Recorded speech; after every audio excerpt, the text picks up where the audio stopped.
Taxi drivers refuse black woman. She owns the cab company. 3 taxi drivers looked at the black woman with her luggage and shook their heads. "We're not going to that neighborhood," the first driver said dismissively. But when she calmly pulled out her phone and said, "This is interesting, considering you work for me," their confident smirks turned to pure panic. What happened next would cost them their jobs and expose a system of discrimination hiding in plain sight. The afternoon sun beat down mercilessly on the concrete outside Reagan National Airport as travelers hurried between terminals and various forms of ground transportation. The taxi queue stretched endlessly along the curb, with dozens of yellow cabs lined up like soldiers waiting for their next assignment in the nation's capital. It was the kind of busy Tuesday afternoon in late September that experienced taxi drivers absolutely loved. Constant streams of passengers, generous tips from business travelers, and steady income that could make or break their monthly earnings. Dr. Angela Martinez emerged from Terminal B with confident, purposeful strides, her expensive designer luggage rolling smoothly behind her on well-oiled wheels. At 38 years old, she carried herself with the unmistakable confidence and poise of someone who had built a business empire from absolutely nothing through sheer determination, intelligence, and relentless hard work. Her impeccably tailored charcoal business suit, designer shoes, and polished professional appearance spoke eloquently to her remarkable success in the competitive world of transportation and logistics. What wasn't immediately visible to casual observers was the extraordinary fact that Dr. Martinez owned and operated the largest taxi fleet in the entire D.C. metropolitan area, a company she had built from a single used cab 15 years earlier into a transportation empire worth millions of dollars.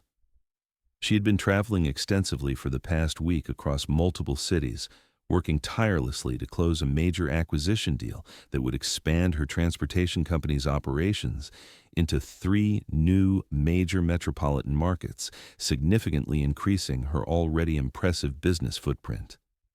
Now, after days of intense negotiations, complex legal paperwork, and high-stakes business meetings, she simply wanted to get home to her loving family in Southeast D.C., a neighborhood that was about to become the unexpected center of a discrimination incident that would fundamentally change her understanding of her own company and lead to sweeping reforms across the entire transportation industry.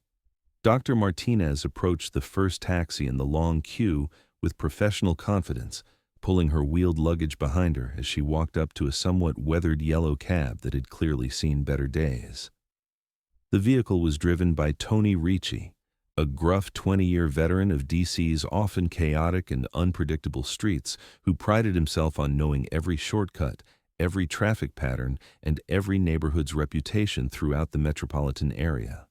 Tony looked up from his crumpled newspaper as Dr. Martinez approached his driver's side window, his experienced eyes quickly and automatically scanning her expensive clothing, her quality luggage, and the airline tags still attached to her bags. His assessment was immediate and, as it turned out, completely wrong about what kind of passenger she would prove to be. "Where to, lady?" he asked through his partially rolled-down window, though his tone and body language already suggested a certain reluctance and lack of enthusiasm that should have been a warning sign. "Southeast D.C., please, near the Anacostia Metro Station," Dr. Martinez replied in her usual professional manner, already reaching confidently for the rear door handle of his taxi, expecting the normal, courteous service that any paying customer deserved. Tony's expression immediately and dramatically changed the moment he heard her destination. His face hardened with obvious disapproval, and he shook his head firmly while waving her away with a dismissive gesture that left no room for misinterpretation. "Nah, absolutely not. I'm not going down to that part of town," he declared with finality. "Too dangerous for a guy like me, and I definitely won't get a return fare from that neighborhood. You need to try someone else, lady." Dr. Martinez stepped back from the taxi, momentarily stunned by the blatant and unapologetic refusal of service. She had built her entire business empire partly to address exactly this kind of systematic discrimination in transportation services, yet here she was experiencing the ugly reality of it firsthand as a paying customer. "Excuse me?" she said with careful control, maintaining her professional composure despite her growing anger. It's literally your job as a licensed taxi driver to take passengers wherever they need to go within the city limits. Lady, I pick and choose my own fares based on my experience and judgment, Tony replied dismissively, already looking past her toward the next potential customer in line. That neighborhood's simply not worth the risk to my personal safety or my vehicle. Find yourself another cab. Dr. Martinez moved purposefully to the second taxi in the queue, driven by Mike Stevens, a middle-aged man with a weathered face who had been working the lucrative airport route for 15 years, and considered himself an expert on which fares were worth his valuable time and which ones weren't. Mike looked up expectantly as she approached his vehicle, and Dr. Martinez could literally see the same mental calculation happening in his eyes as he sized her up and prepared to hear her destination. I need to get to Southeast D.C., she said directly and clearly, not wanting to waste time repeating the polite preliminaries of the previous disappointing conversation. Mike actually laughed out loud and shook his head vigorously. Southeast? No way, lady. That's serious gang territory down there. I'm not risking my cab, my income, or my life for one measly fare. You should really try taking the metro instead. This is clear discrimination, Dr. Martinez said, her voice remaining carefully controlled but definitely gaining a sharper edge. You're legally required to serve all customers equally, regardless of their destination. I'm legally required to stay alive and keep my taxi in one piece, Mike shot back defensively. Find someone else who's stupid enough to go down to that war zone. Dr. Martinez felt her patience wearing increasingly thin, but she continued to maintain her professional composure and dignity. She was carefully documenting everything in her mind, knowing instinctively that this disturbing experience would inevitably fuel the major changes she was about to implement across her entire transportation company.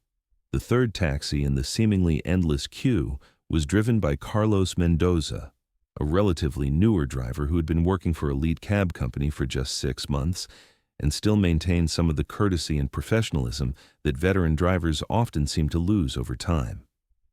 Unlike the previous two drivers, Carlos seemed genuinely more professional and respectful when Dr. Martinez approached his vehicle. Good afternoon, ma'am, he said politely and courteously. Where can I take you today? Southeast D.C., please, Dr. Martinez replied, feeling genuinely hopeful that this younger driver would prove to be different from his more experienced and jaded colleagues. Carlos hesitated noticeably, suddenly looking uncomfortable and conflicted. Listen, lady, I'm really sorry about this, but that's not considered a safe area for drivers like me. My dispatcher and supervisor specifically told all of us new drivers to avoid that particular neighborhood, especially when we're carrying nice, well-dressed passengers like yourself. You should really consider taking the metro or maybe calling an Uber instead. Your dispatcher told you to avoid certain neighborhoods? Dr. Martinez asked, her professional interest suddenly and intensely piqued by this revelation. Yeah, absolutely, Carlos replied innocently, completely unaware that he was providing potentially damaging evidence of systematic and institutionalized discrimination. They made it very clear that it's official company policy. We're supposed to focus our time and energy on the safer, more profitable areas of the city. It's nothing personal against you. Dr. Martinez nodded slowly and thoughtfully, carefully processing this extremely significant information. Company policy. Her company's policy, apparently implemented without her knowledge, understanding, or approval by middle management. Standing alone on the busy curb with 3 rejected fares behind her and her expensive luggage at her feet, Dr. Martinez pulled out her smartphone with deliberate precision.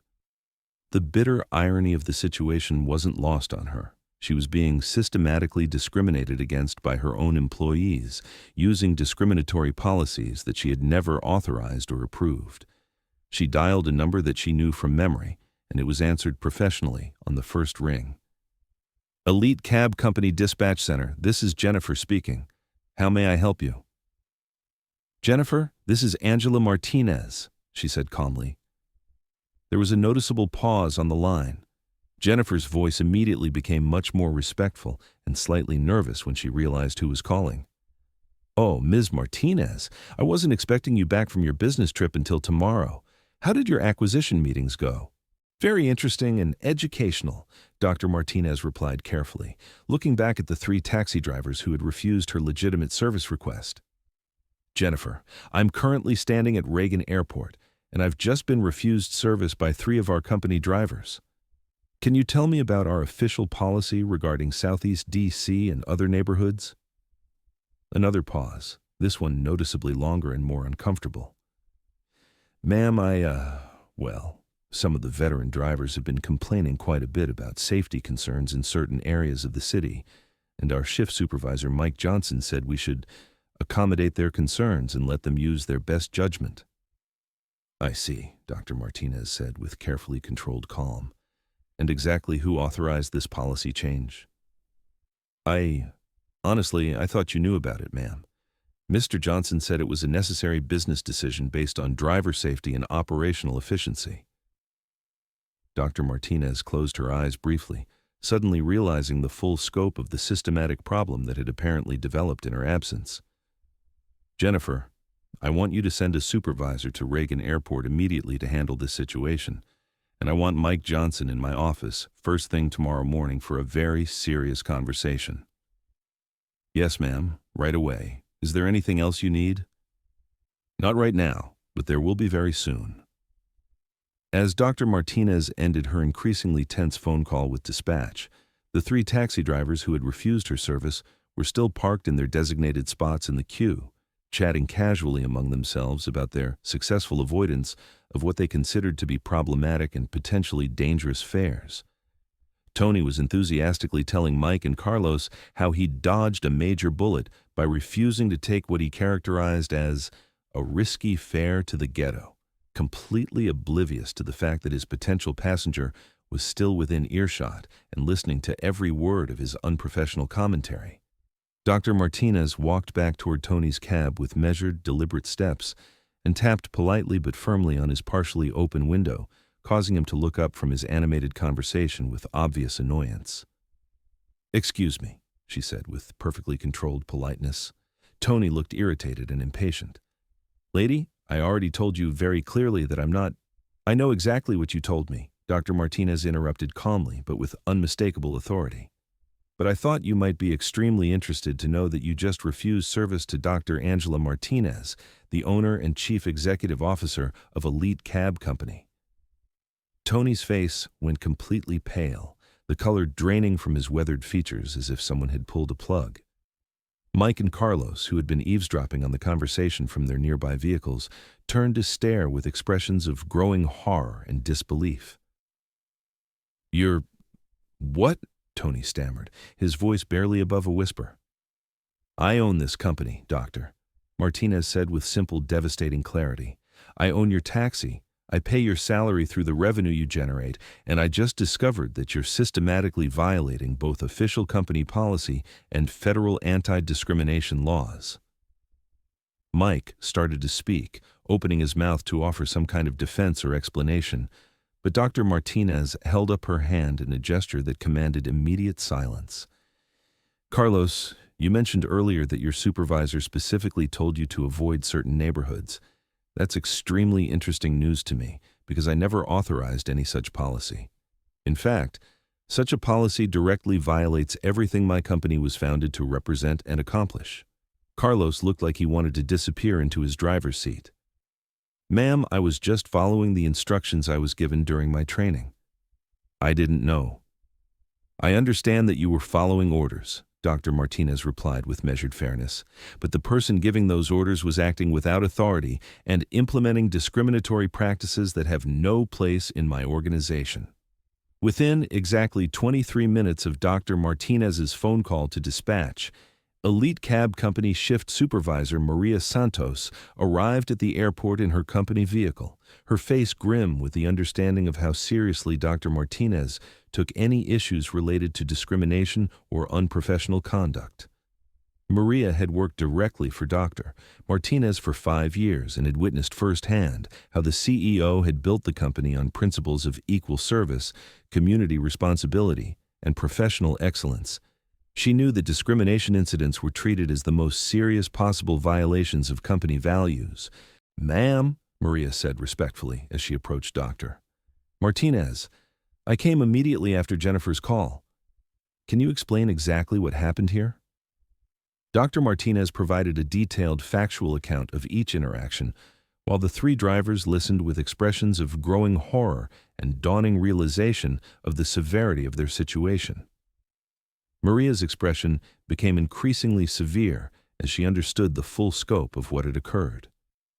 Tony, Mike, Carlos, Maria said in her most formal official tone, you are all suspended from duty effective immediately. Your taxi licenses will be reviewed by our compliance department, and you'll need to report to headquarters tomorrow morning at 8 a.m. sharp for formal termination procedures. Wait just a minute, Tony protested desperately, his voice rising with panic. We were just following the orders and guidance we were given. Johnson specifically told us that we should avoid certain areas for safety reasons. Mr. Johnson doesn't own this company, Dr. Martinez said with firm finality. I do, and discrimination has never been our policy, our practice, or our tolerance. But what about driver safety? Mike asked, grasping for any possible defense. Those neighborhoods really can be dangerous, and we have families to think about. Driver safety is absolutely a legitimate concern, Dr. Martinez acknowledged. But refusing service based on neighborhood demographics rather than specific documented safety threats is discrimination, plain and simple.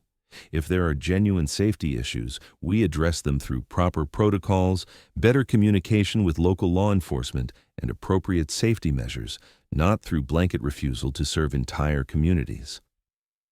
The following morning, Dr. Martinez arrived at Elite Cab Company headquarters at 6:30 a.m., 2 hours before her scheduled confrontation with shift supervisor Mike Johnson. She spent those early morning hours conducting a comprehensive review of company operations, customer complaint records, and driver assignment patterns. What she discovered was far more disturbing and extensive than she had initially imagined, a complex web of informal but systematic discrimination that had apparently developed over several months under Johnson's influence and leadership. Johnson had been quietly and systematically encouraging drivers to avoid not just Southeast D.C., but several other predominantly minority neighborhoods throughout the metropolitan area. The discrimination was couched in language about safety concerns and operational efficiency, but the pattern was unmistakably clear when examined objectively. Affluent, predominantly white neighborhoods like Georgetown, DuPont Circle, and parts of Northwest D.C. received excellent prompt service with drivers competing for those lucrative fares. Meanwhile, neighborhoods like Anacostia, parts of Northeast D.C., and other areas with significant minority populations were systematically underserved, with drivers regularly refusing fares or claiming their vehicles were out of service when dispatch tried to assign them to those areas.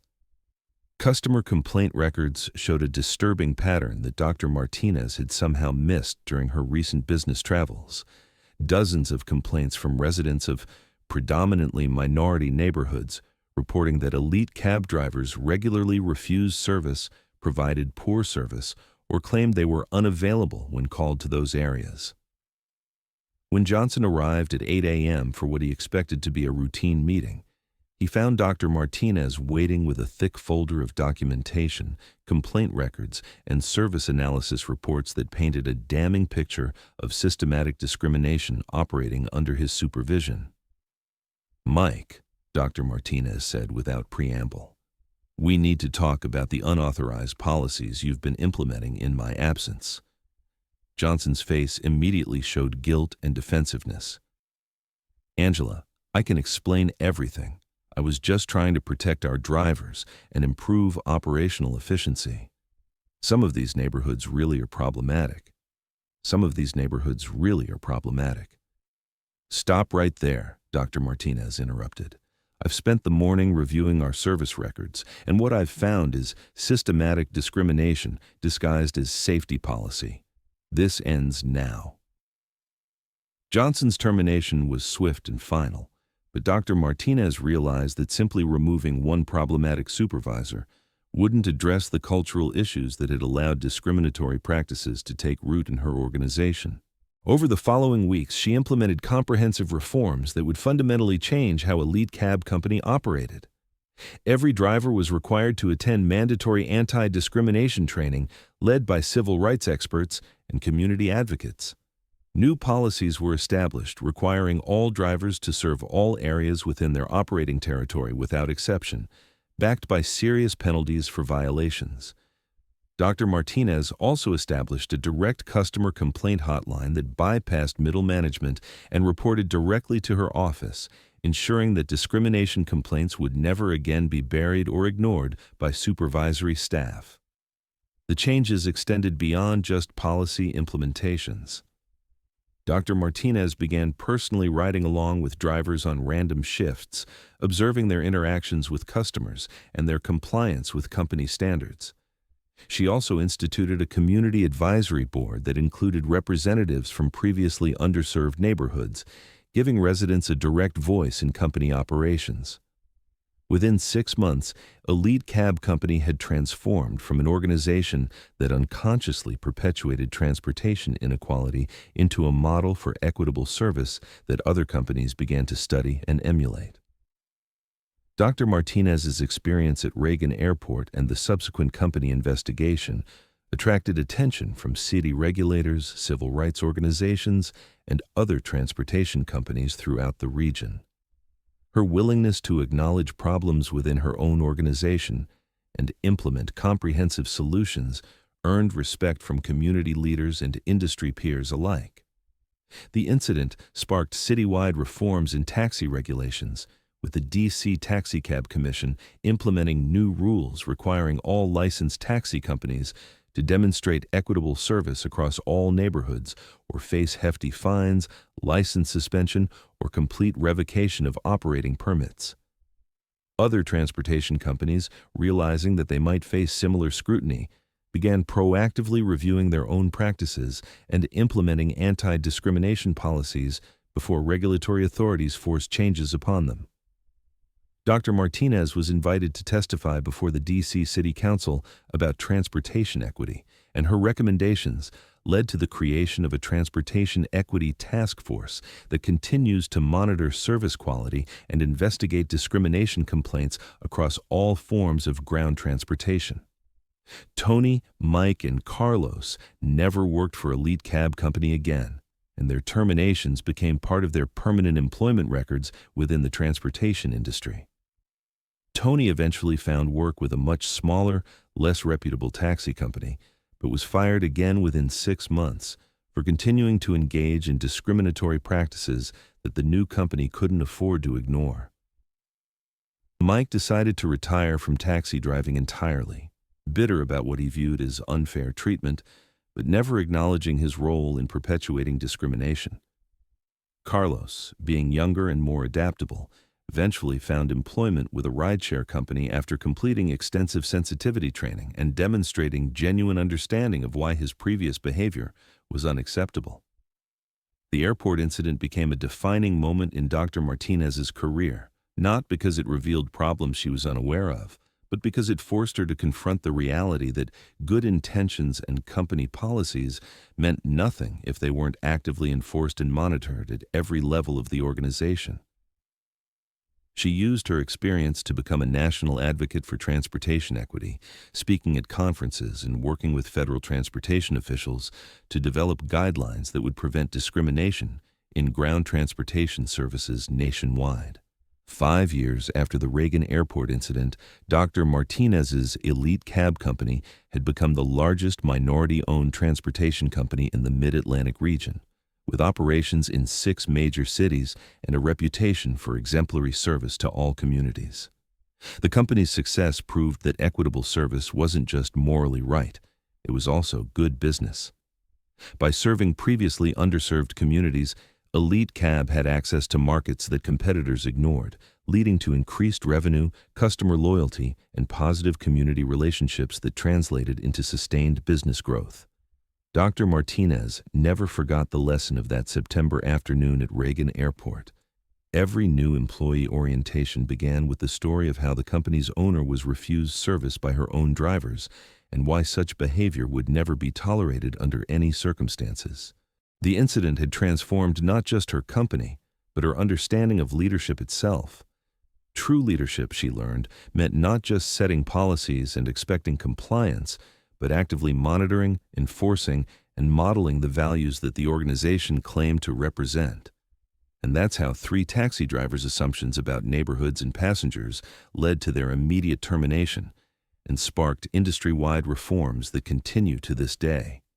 Dr. Angela Martinez's experience at Reagan Airport reminded everyone in the transportation industry that discrimination can exist even within organizations founded to combat it. The moral of this story extends far beyond the taxi industry.